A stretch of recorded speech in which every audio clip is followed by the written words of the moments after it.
Yan ang sabi ng ating pambato sa boxing na si WBA and IBF World Champion Marlon Tapales kay Naoya Inoue, at nagpromise siya na pag nagkaharap sila ni Inoue sa ring, bakbakan daw talaga ang nangyayari.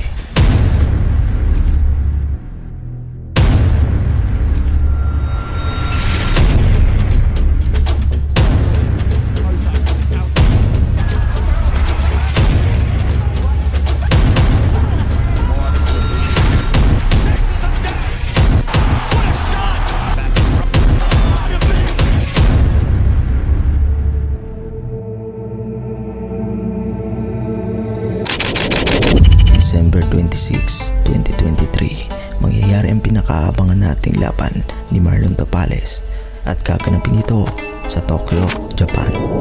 At confident naman si Tapales sa laban nila Naoya Inoue kasi grabe daw ang kanyang training at pinaghahanda mabuti. Sabi niya pa, "My training always goes smoothly at gusto kong maging kauna-unahang undisputed Filipino World Champion. Gusto kong talunin si Inoue sa 12 round. Siyempre, I want to enjoy at mapil kung gaano ba talaga kalakas ang sinasabi nilang The Monster, and I want to enjoy my success. Every day, ni-improve ko ang aking stamina, durability, punching power, at quickness. I will be ready to become Inoue's worst nightmare." At agree naman si Sean Gibbons sa sinabi ni Tapales. At ang sabi pa ni Gibbons, kilalang kilala niya daw si Tapales na hindi sumusuko sa laban. He fights any given situation. Madali daw nakaka-adjust si Tapales sa kahit anong laban na walang kinakatakutan at di umatras.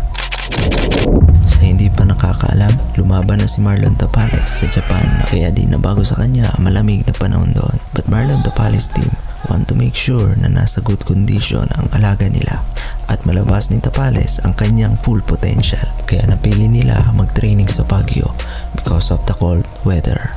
Ang tanong, sasapat ba ang boxing skill, IQ at lakas ni Tapales kay Monster Naoya Inoue? At sino kaya sa kanilang dalawa ang uuwing undisputed world champion?